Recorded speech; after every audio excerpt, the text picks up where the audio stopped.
नुकताच सुरू झालेला वर्षा ऋतू, काळ्याभोर ढगांनी जराजराशी जवळीक साधलेली, केव्हा वाऱ्याची प्रेमळ झुळूक स्पर्शून जाते आणि मी तरळ कणाकणात बरसतोय हेच असेल जणू काही त्या ढगांच्या मनात.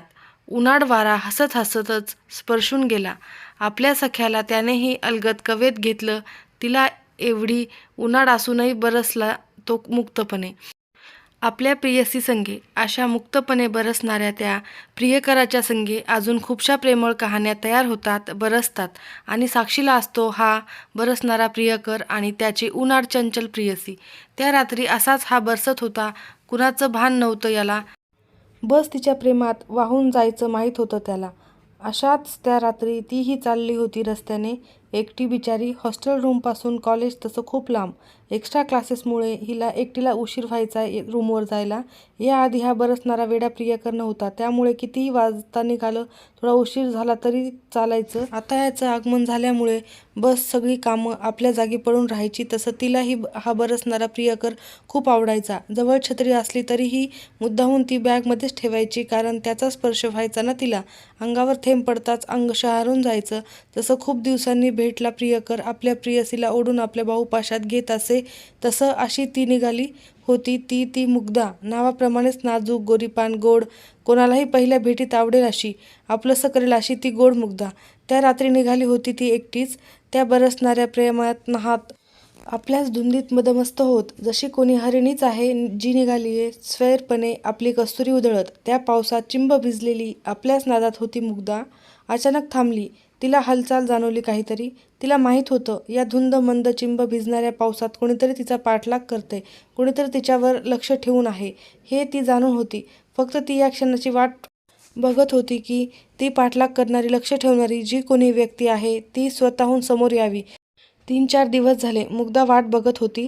ती व्यक्ती स्वतःहून पुढे यावी, पण येत नव्हती. या विचारात असतानाच तिचा पाय अडखळला आणि ती खाली पडली. आधी चिंब भिजलेली होती ती पावसात, वरून प्रेम वेडा बरसत होता. जणू काही त्यानं ठरवलं होतं सर्व प्रेम आत्ताच करून घ्यायचं, मनसोक्त बरसून. मुग्धा खाली पडते न पडते तोच कोणीतरी घट्ट पकडलं तिच्या कमरेला. त्या राकट स्पर्शाने ती मोहरली आणि ओळखले हा स्पर्श पुरुषी आहे. यासाठीच तर तिचं नाटक होतं हे सगळं, खाली चिखलात पडण्याचं. निदान अशी तरी ती व्यक्ती बाहेर येईल आणि कोण आहे ते कळेल. त्याने तिला अलगद पकडून उभं केलं. त्याचे हात अजून तिच्या कमरेभोवतीच होते. तिने आपल्या नाजूक चेहरा हळुवारपणे वरती करून पाहिलं की कोण आहे हा. अरे हा तर तोच आहे जो लायब्ररीत आपल्यासमोर बसलेला असतो. आपण जे पुस्तक घेऊन वाचायला त्यालाही हेच हवं असतं. वाचन कमी आणि आपल्याकडे हा जास्त बघत असतो. खूप दिवस झाले याचे हे खेळ चालूच होते. आता तर हा पाठलागही करायला लागला आहे आपला. कोण समजतो कोण हा स्वतःला? काही बोलायला तोंड उघडणार तेवढ्यात त्याने मुग्धाच्या ओठावरती आपलं बोट ठेवलं आणि त्याचं खूप छान होता तो दिसायला. उंचापुरा, गोरापान, लांब नाक, काळेभोर डोळे, कमावलेली शरीरयष्टी, अगदी मजबूत अशी. तो मोहित, खरंच नावाप्रमाणे मोहित होता तो सर्वांना. जसा श्रीकृष्ण आपल्या गोपिकांना मोहवायचा ना, अगदी तसाच. खरं तर मुग्धालाही खूप आवडायचा तो, पण मुग्धा स्वतःहून यात पडणं टाळायची. ती घाबरायची या सर्वाला, प्रेम वगैरे या प्रकरणाला. त्यामुळे ती 2 हात लांबच असायची या सर्वांपासून. आणि तो या क्षणी एवढा जवळ होता तिच्या. अजून त्याने दोन्ही बाहू तिच्या कमरेभोवती घट्ट विखाळा घालून होते. जणू काही नव्याने उमगलेल्या वेली जसा आधार मिळालेल्या मोठ्या झाडाला बिलगून असतात आणि बहरत जातात पुन्हा आपल्या नादात, अगदी तसंच. वरून तो प्रियकर बरसत होता. वातावरणात खूप सारा गारठा होता, तरी त्या दोघांना आपले गरम श्वास जाणवत होते. हृदय जोरजोरात धडकत होतं. ती वेळ अशीच होती. दोघे शांत, कोणी काही बोलण्याच्या मनस्थितीत नव्हतं. नीरव शांतता. बस तो वरून बरसणारा मेघराज आणि या दोघांचे जलद गतीने चालणारे श्वासोच्छ्वास याचाच काही आवाज होत असेल तर. इकडे मुग्धाची हालचाल वाढली. ती स्वतःला मोहितच्या पकड्यातून सोडू पाहत होती, पण त्याची पकड एवढी घट्ट होती, नाही सोडू शकली ती. कळत नकळत तिला हे हवं होतं, पण ती ते बोलून दाखवू शकत नव्हती. हे मोहितला माहीत होतं. न जाणे कसं, पण तीही त्याच्या प्रेमात पडली होती. एवढे दिवस सारखा हा तिच्या अवतीभोवती मागे पुढे असायचा, त्याचा हा परिणाम होता. तिच्या कमरेवरचे हात हळूहळू त्याने खांद्यावर आणले आणि तिला अजून आपल्याजवळ ओढून घेतली. दोघांनाही हा स्पर्श नवा-नवाच. अंगावर रोमांच उभे राहिले. ती शहारली. लाजत हळूच अलगद शिरली त्याच्या बाहुपाशात. ती ऐकू शकत होती त्याच्या हृदयाची धडधड.